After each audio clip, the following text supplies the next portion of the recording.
করুণ অবস্থা উত্তরবঙ্গের চা বাগানগুলির। কর্মহীন বহু মানুষ, কাজের সন্ধানে ভিন রাজ্যে চলে গেছেন পুরুষরা। এই সুযোগেই বেড়েছে নারী পাচার। বিষয়টিকে রাজ্যের সামগ্রিক আর্থিক দুরবস্থার প্রমাণ বলে জানাচ্ছেন কেন্দ্রীয় প্রতিমন্ত্রী ডক্টর সুকান্ত মজুমদার।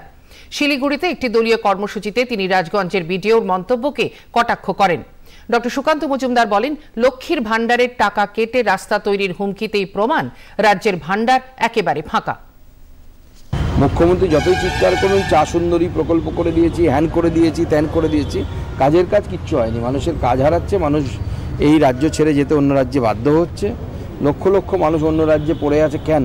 তার কারণ একটাই, মানুষের কাজ নেই এবং তাতে মেয়েরাও যাচ্ছে, মেয়েরা পাচার হয়ে যাচ্ছে। উত্তরবঙ্গের যদি একমাত্র শিল্প বলি তাহলে চা শিল্প।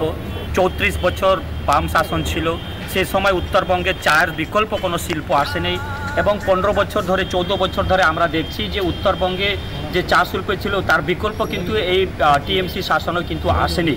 ফলে মানুষ এখান থেকে ভিন্ন রাজ্যে গিয়ে পরিযায়ী শ্রমিক হিসেবে কাজ করার জন্য বাধ্য হয়ে যাচ্ছে।